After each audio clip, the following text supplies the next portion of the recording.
Hi friends, welcome back to our channel. இன்றைக்கி வந்து என்ன வீடியோ அப்படின்னு பார்த்தீங்கன்னா, காலையிலேருந்து மதியானம் வரைக்கும் நான் இன்றைக்கி என்னென்ன வேலை பண்ணேன் அப்படிங்கிறது தான் உங்கள் கூட ஷேர் பண்ணியிருக்கேன். வாங்க வீடியோக்குள்ளே போகலாம். காலையிலேயே வந்து எப்பவும் போல் ஹஸ்பண்டுக்கு வந்து பாலில் சத்து மாவு போட்டு நான் வந்து ஆற்றி கொடுத்துட்டேன்.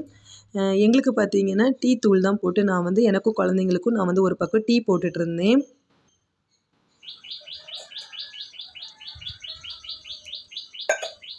அப்புறமா ஹஸ்பண்டுக்கு காலையிலே லஞ்சுக்கு என்ன பண்ணலாம் அப்படின்ட்டு யோசிச்சுட்டு இருந்தேன். ஃப்ரிட்ஜில் வந்து கொஞ்சம் வெண்டைக்காய் இருந்துச்சு. அப்போ வெண்டைக்காய் பொரியலும் பண்ணிவிட்டு ரசமும் வச்சிடலாம் அப்படின்ட்டு ஃபஸ்ட்டு வெண்டைக்காவை வந்து கட் பண்ண ஆரம்பிச்சிட்டேன். வெண்டைக்காய் வந்து நம்ம ஃப்ரை பண்ணும்போது இந்த வளவளப்பு போகிறதுக்கு ஏதாவது டிப்ஸ் தெரிஞ்சிச்சு அப்படின்னா கமெண்டில் ஷேர் பண்ணுங்கள் ஃப்ரெண்ட்ஸ்.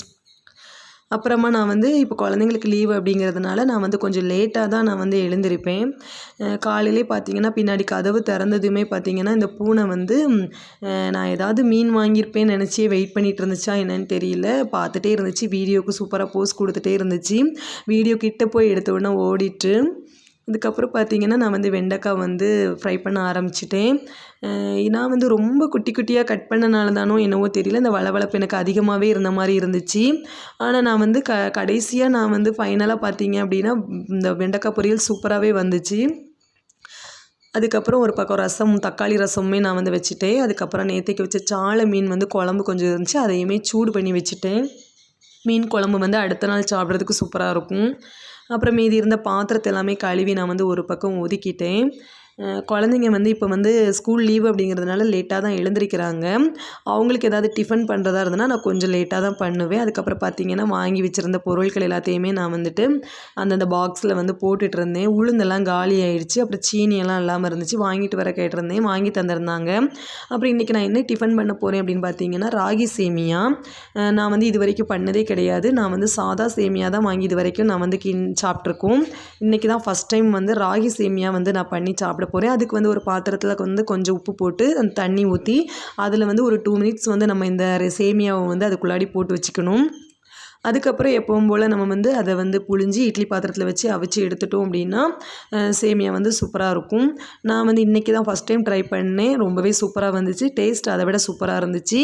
இனிமேல் வந்து இந்த மாதிரி ராகி சேமியா, ராகி இடியாப்பம், ராகி புட்டு அந்த மாதிரி ஹெல்த்தியாக ஒவ்வொரு நாளும் ஒவ்வொன்று ட்ரை பண்ணலாம் அப்படின்னு நினச்சிருக்கேன். பார்க்கலாம். டெய்லி தினமும் நம்ம வந்து இட்லி, தோசை அப்படின்னு சாப்பிட்றதுக்கு இது கொஞ்சம் வித்தியாசமாக இருக்கும்.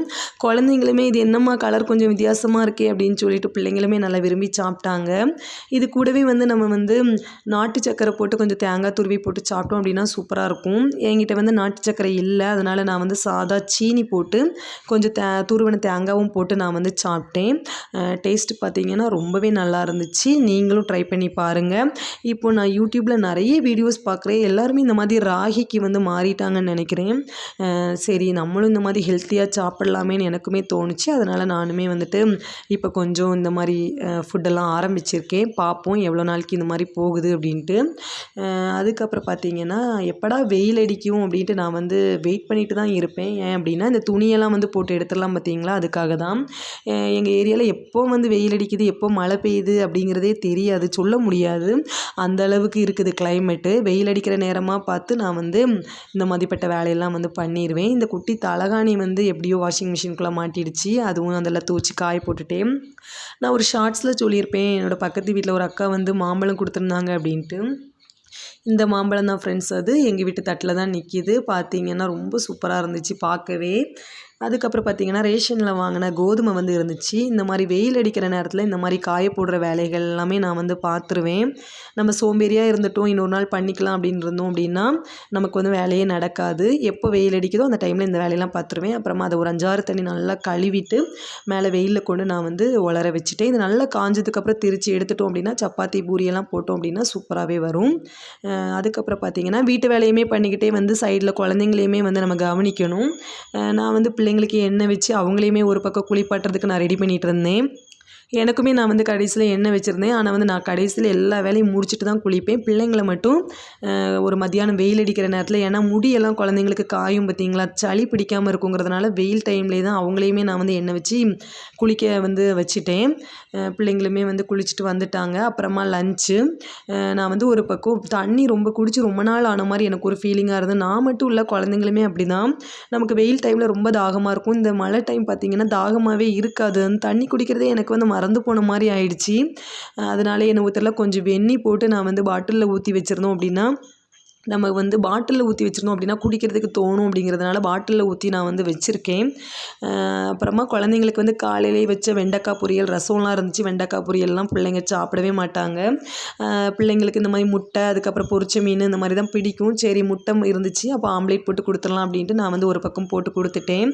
பார்த்தீங்கன்னா பாட்டில் ரொம்ப வீக்காக இருந்துச்சா தண்ணி ரொம்ப சூடாக இருந்துச்சானே தெரியல. பாட்டில் வந்து ஒரு பக்கம் சப்பிட்டு அப்புறமா சாப்பிட்டு முடிச்சதுக்கப்புறமா கொஞ்சமாக ஃப்ரூட்ஸ் இருந்துச்சு. மாதுளம்பழமும் அப்புறமா பப்பாளி பழமும் கட் பண்ணி பிள்ளைங்களுக்கும் கொடுத்து நானுமே சாப்பிட்டுட்டேன். இந்த வீடியோவில் தான் ஃப்ரெண்ட்ஸ். இந்த வீடியோ பிடிச்சதுன்னா லைக் பண்ணுங்கள்.